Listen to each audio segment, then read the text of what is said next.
Alright guys, Jotun back again with another video, and sorry, that was that lighter. As you can see today, this is going to be, the title of the video, this is going to be my review of Rage from id Software. Now, as I said in the unboxing, to say there's been a lot said about this game is a bit of an understatement. There's been a lot written about the graphical issues, particularly with the PC version, and like I said, I think a lot of the furor and the hype, or the amount of criticism this game got, is because of the guys behind it. They basically invented the FPS genre, or the style of game that this is. They pretty much nailed the formula back with Doom, Quake, and like I said, the last game, I think the last game they actually did was Doom 3, and so like I said, the last new unique IP was Quake.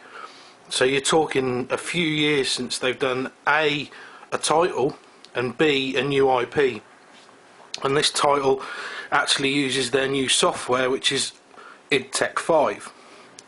Now I'm going to get on to some things that I've read recently about this, and not to absolve any blame of id, or not to absolve id of any blame for the technical issues with the game, but I think John Carmack, is it, who's the head of id Software, or he's the chairman, has actually said they made him, I don't want to quote him, but paraphrasing, they more or less made a mistake by building this game on consoles and porting it to PC. Now the reason that he said that is to try and explain why the PC version had so many issues, and like I said, I don't really know the full technicalities, but we'll get on to more of the engine and what I think about the engine and the hardware that it's running on a bit later. But let's get to the game, because the game is the most important thing. Okay, so Rage. The story of Rage is, despite what I said in the unboxing, the story of Rage is that a meteor has hit the Earth, and anyone that was considered significant on Earth was put into cryostasis and buried in these arcs beneath the ground, or like your one I think was in the side of a mountain or something. And basically then your arc is open later on. You come out of the arc, you immediately get attacked by two of these strange looking things that you find out are bandits. You get rescued by a guy, he then gives you missions, he takes you back to his home, which is down Hagar, I think it's the Hagar territory. And then from there it's sort of like you meet different people, they give you different missions. So the structure is do this, come back, get your reward, do this, come back, get your reward. Okay, so that's a bit of the story, and it goes on further where, of course, like I said, it's not an original concept. The other variables in the story are the resistance, who you help to fight, and the authority, which is like the man. You're fighting the man. So it's not an original story, but I kind of got the feeling, and this is not to justify the lack of story, because to me story makes a hell of a difference, especially when you've got a game that's got this many issues. If the story had been a lot better, it would get a lot higher rating, or from me anyway it would. But anyway, so that's pretty much the story. You've been woken from cryostasis. You go to this guy. You then find out that you're fighting for then you start fighting for the resistance against the authority, and basically you have to go to these different territories where there's different sets of bandits, and the bandits all have unique traits, different weapons, the way they attack you is always pretty much different. Like for instance, the Ghost Clan, who you meet first, they're kind of like parkour kind of bandits. They're hanging from the ceilings, they come out through the walls, they come out through the floor. They attach themselves to the walls, they leap, they jump at you, and they sort of try and strafe left to right, so you can't really get an aim on them with your gun. And that's actually one of the good things about it. I like the different the different clans and the differences between them, make it quite a unique experience. The sound of the guns is fantastic, but we're never going to fail on that. We're never going to fail on the gunplay and the sound kind of things. So the sound's fantastic. I did have a couple of technical issues with the sound when I was doing the driving missions, or I was in my car. The sound of the minigun tend to drop off a bit, and that happened a few times, but that's no major biggie for me. Now the graphics, of course, as you'll know from my previous video and what I said at the beginning, the graphics have been the series of a lot of conjecture. And like I said, if the game is good and I get immersed in the game, I tend to ignore a lot of the graphical glitches or the screen tearing or the popping. Now there is quite a bit of texture popping, the textures take a while to load in. But when you're engaged in the story, it didn't really matter. So at the beginning of the game, didn't really notice a lot of it, to be honest, and I wasn't too bothered about it. But like I said, the story really, for me, really hampers this game, the actual story. And I was actually talking to a guy on Twitter called Jimmy Snakes, and he was actually getting bored of the game. And that's quite a damning indictment, that somebody's actually getting bored of it. Because it is actually quite fun. The actual core mechanics in the gameplay is fun. The shooting, the exploring and the looting is really fun. But like I said, the story isn't enough, and some people are actually getting bored with the game because of the story is not that engaging. It's all been done before. Now, that point of it all being done before leads me on to my next thing. Now, a lot of people have compared this to Fallout and Borderlands. Now, yes, both those games had an FPS element. Yes, both those games in a post-apocalyptic setting. But Rage is a pure FPS game.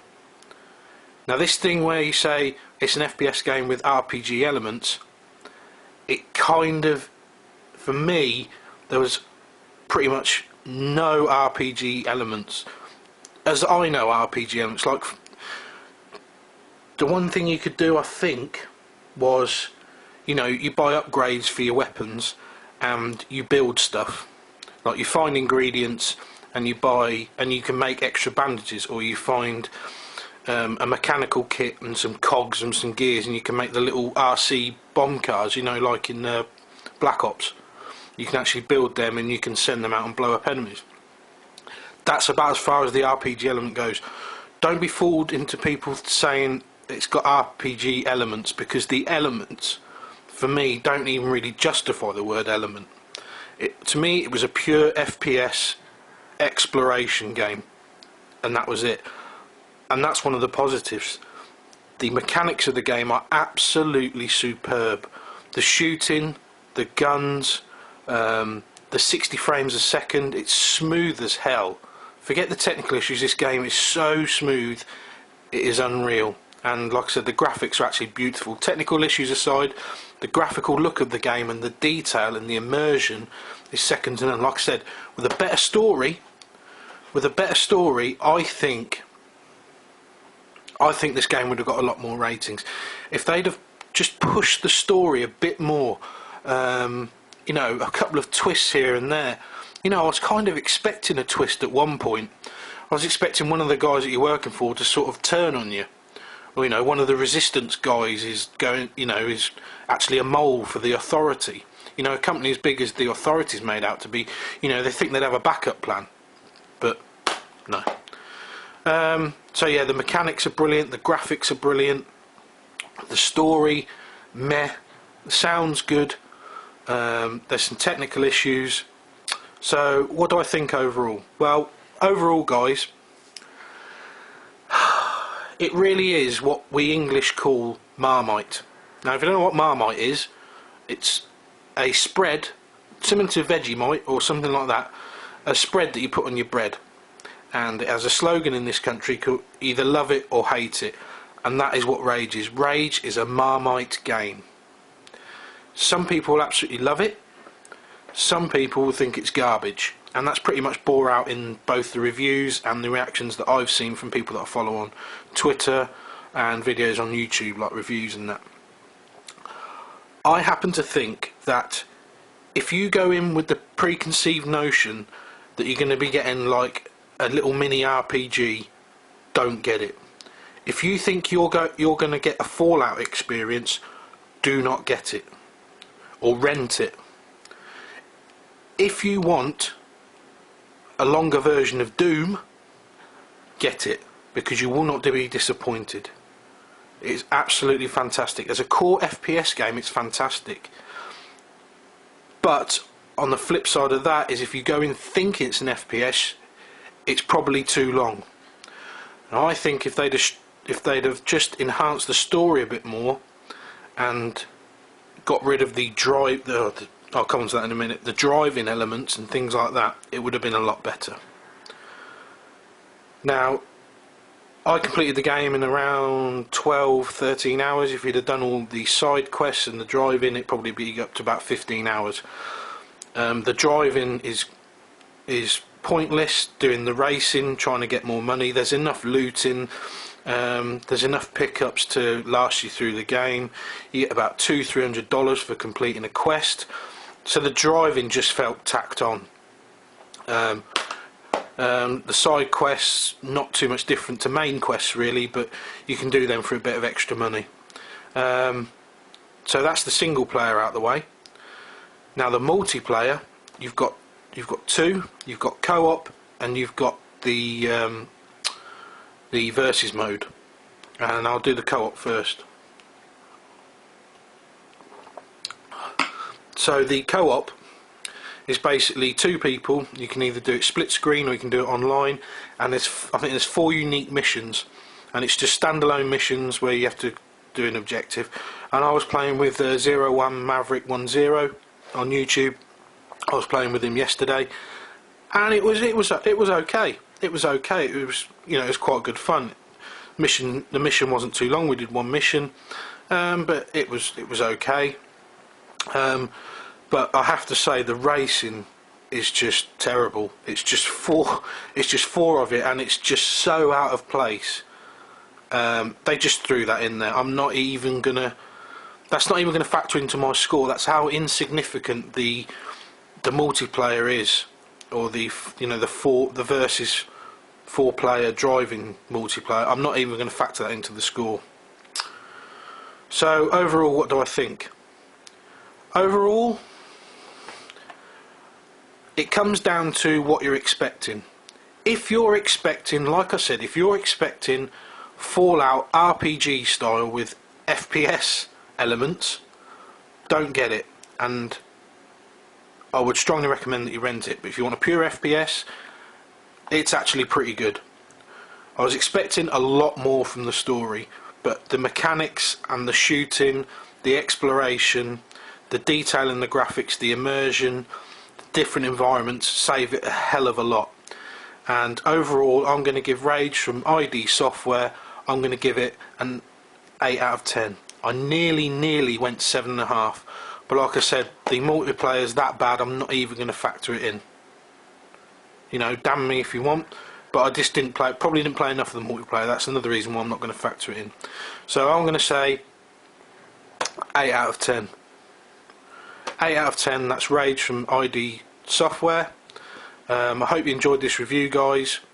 If you've got any more questions about the game, just leave it in the comments. Remember to subscribe up here somewhere. Like the video over here somewhere, and please leave a comment. I love reading the comments and getting back to you. And follow me on Twitter, Jotun Thrash 666. So and look forward to, I'm going to be doing a review next of Deus Ex Human Revolution, which you might be surprised with the review I'm going to give that game. Alright guys, this has been Jotun. Sorry this has been quite a long video, we're coming up to nearly 15 minutes, but this game had a lot of hype around it. It's got a lot of criticism as well, and I just wanted to put my 2 pence in. Alright guys, I'll see you all again. Jotun out.